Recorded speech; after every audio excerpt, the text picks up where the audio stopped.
बिस्मिल्लाहिर्रहमानिर्रहीम अस्सलाम वालेकुम।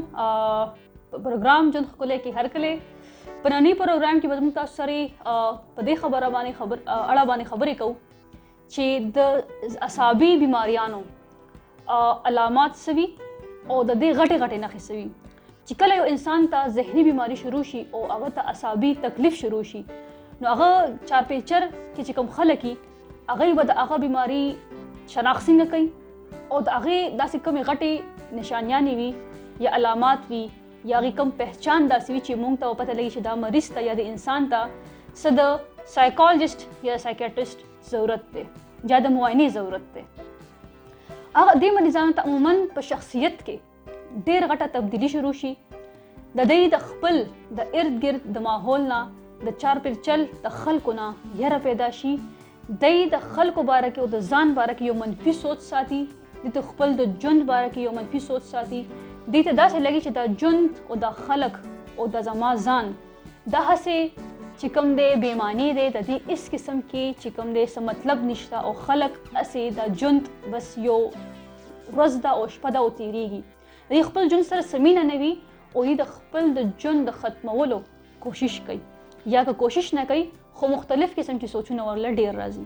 د دې خلکو عموماً د خپل د ځان نه یره پیدا شي.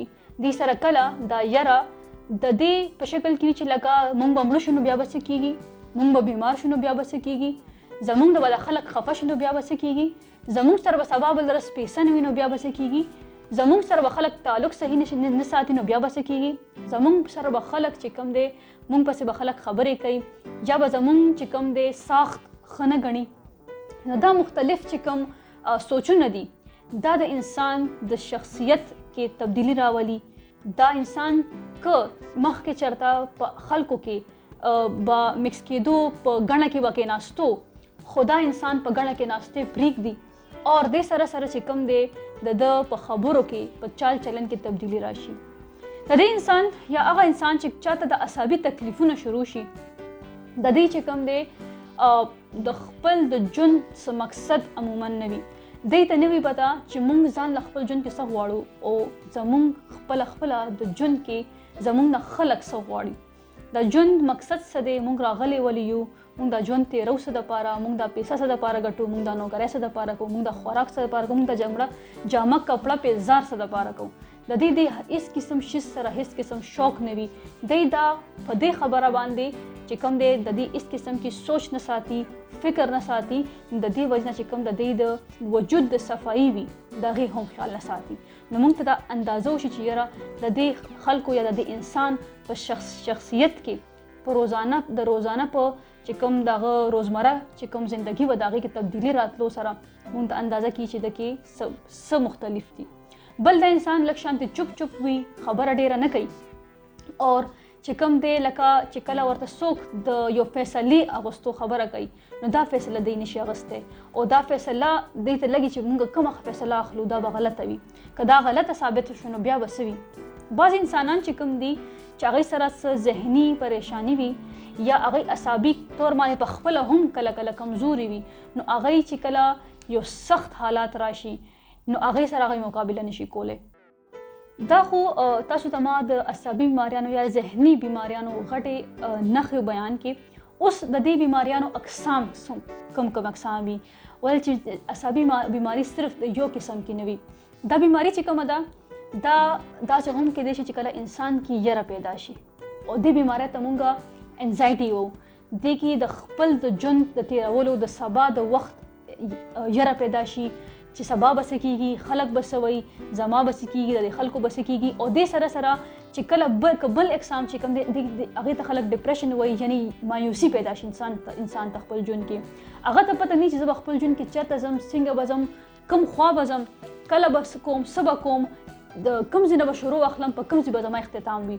او د دې سره سره یو بله چې کومه بیماري ده د هغې ته چې کوم پښتو کې ورته موږ د لیونتوب بیماري وو.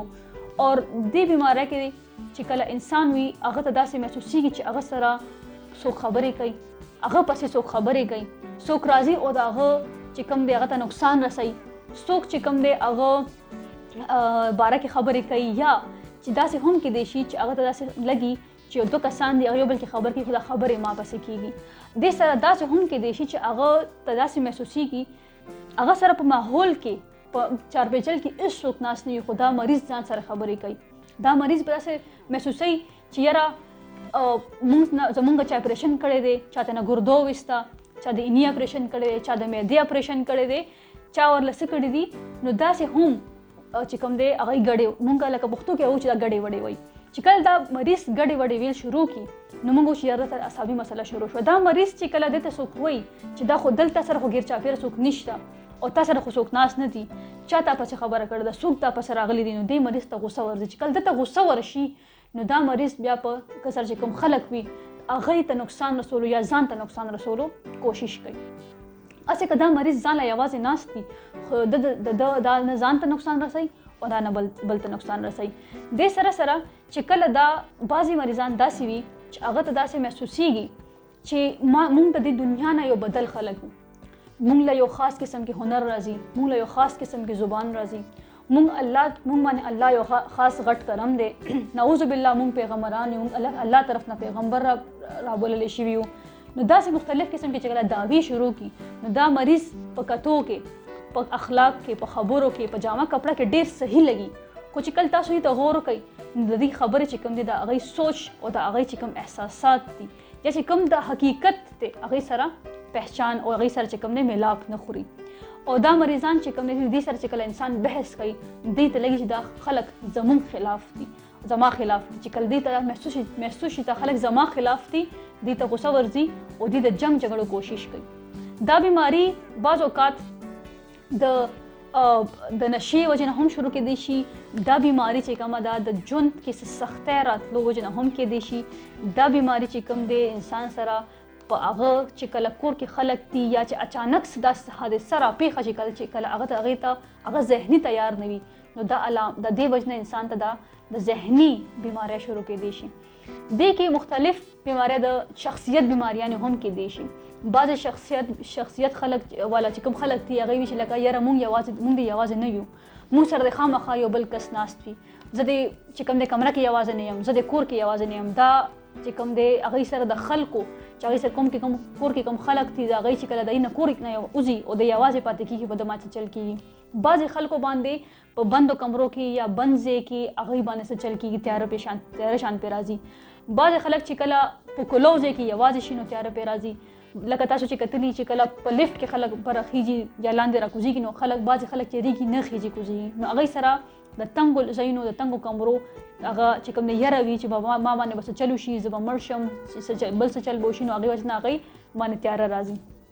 بعض اوقات داسې چلي چې کله انسان باندې یو سخته راشي، یو تکلیف راشي، یو پریشانی راشي، دا بیماری عموماً زنانو کې زیاته وي، هغوی بېهوشه شي او خلک بیا وایي چې دوی باندې پیریان دي، دوی باندې جادو شوی دی او دوی سره چې کوم دی لکه په دې باندې چا څه کړي دي او بیا خلک ملایانو ته دي بوځي دا مریضان. نو داسې بیماریان هم شته چې هغوی میډیکل ټسټونه صفا وي، هر څه صفا وي، لکه مسله ورته ني او هغوی باندې هسې بې سره پروزي او چې کله د مرګو په شان د مرګو په شکل کې، مرګي نه وي خو د مرګو په شکل کې وي، کله پې هغه شان جټکې راځي، کله هسې بې سره پروزي، بېهوشه شي او بیا لږ ټایم پس پخپله ټیک شي. دا ټول چې کوم اقسام دي دا په نن سبا په وخت کې، نن سبا په دور کې ډېر عام دي. دې کې بعضې بیماریان د وهم بیمارۍ چې ورته پښتو کې وایي هغه هم کېدی شي چې لکه بار بار لاس وینځل، تسلي نه کېدل چې ما لاس صفا وینځلو که نه، بار بار چې د شپې وده کېږي دا کتل چې ما د کوڅې د کمرې ور صحیح بند کړی، تاله کړی دی که نه دی کړی، ما د کچن کې چې کومې چولې دي هغې بندې کړې دي که نه دي کړې، نو هر 2 منټه پس ځي هغه ګوري. بعضې خلک چې کله باتروم کې 10 منټه 20 منټه نه زیات ګنټه وخت تېروي او هغه کوشش کوي چې خپل د وجود صفا کړم، خپل ځان صفا کړم، خپل کپړې صفا کړم. دا هم د اعصابو بیماري ده او د دې ټولو بیماریانو علاج ممکن دی علاج داسې ممکن دی چې کله دی یو پراپر صحیح طریقې سره دی چې کوم دی علاج کوي د دوی به خپل د ژوند طرف ته چې کوم دی مخه شي او خپل ژوند به یو صحیح طریقې سره چې څنګه پکار دی هغه شان تیرول به شروع کړي.